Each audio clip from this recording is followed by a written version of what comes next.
Ia pun menceritakan, Rasulullah Shallallahu Alaihi Wasallam selalu kelihatan merenung, selalu berpikir dan tidak punya waktu untuk beristirahat. Beliau tidak berbicara kecuali seperlunya mengawali dan mengakhiri pembicaraan dengan sepenuh mulut, tidak bicara dengan bibir saja. Perkataannya jawami, al-kalim, singkat tetapi padat. Kata-katanya lugas, tidak berlebihan dan tidak kurang-kurang. Pembawaannya lentur, tidak tinggi hati tetapi juga tidak rendah diri. Selalu mengagungkan nikmat Allah meskipun kecil, tidak pernah mencela nikmat apapun atau memuji berlebihan. Tidak pernah marah, kecuali bila kebenaran dilanggar, sampai ingin meluruskannya. Dalam riwayat lain, beliau tidak pernah marah karena urusan dunia, untuk urusan duniawi. Namun, bila kebenaran dilanggar, tidak ada satu yang mampu meredakan kemarahannya sebelum kebenaran itu ditegakkan. Tidak pernah marah untuk kepentingannya sendiri. Jika menunjuk sesuatu, beliau menunjuk dengan yang takjub. Berbicara, tangan kanannya biasa menggenggam ibu jari kiri. Apabila marah, beliau memalingkan wajah dan lidahnya. Ketika gembira, beliau menundukkan pandangan. Kebanyakan tawannya adalah senyum, dan senyumnya begitu menunjukkan laksana embun. Hasan berkata, aku merahasiakan kisah itu dari Husain beberapa lama. Kemudian aku menceritakan kepadanya, tetapi ternyata ia lebih dulu tahu daripada aku. Ia juga bertanya kepada Hind bin Abu Halah tentang apa yang kutanyakan, dan ternyata sudah bertanya pulang kepada ayahnya, Ali bin Abi Thalib, tentang kebiasaan Rasulullah bila sedang di rumah dan bagaimana aktivitasnya. Ia, Husain, tidak melewatkan sesuatu pun. Husain bertutur, aku bertanya kepada ayahku, Ali bin Abi Thalib, tentang keadaan Rasulullah bila di dalam rumah.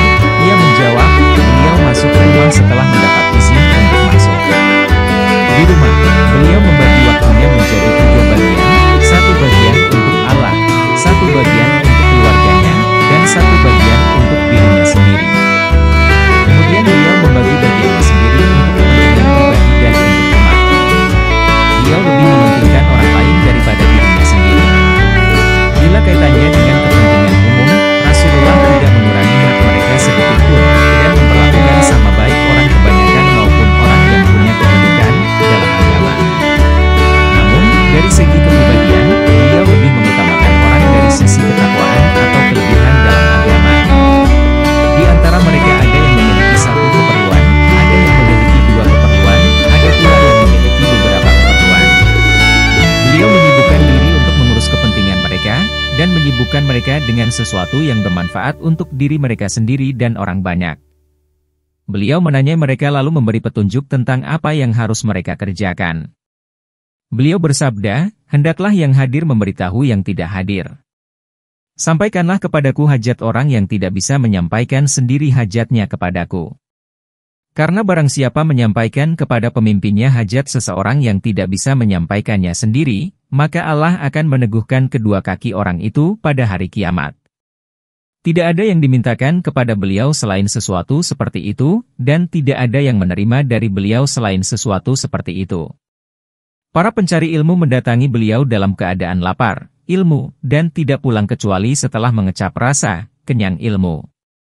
Dalam riwayat lain, mereka tidak saling berpisah kecuali setelah menerima petunjuk, dan keluar sebagai para pemberi petunjuk ke arah kebaikan. Husain melanjutkan, kemudian aku bertanya tentang kebiasaan beliau bila di luar rumah, apa yang dilakukannya? Maka ayah menjawab, Rasulullah menjaga tutur katanya, tidak berbicara kecuali untuk sesuatu yang bermanfaat.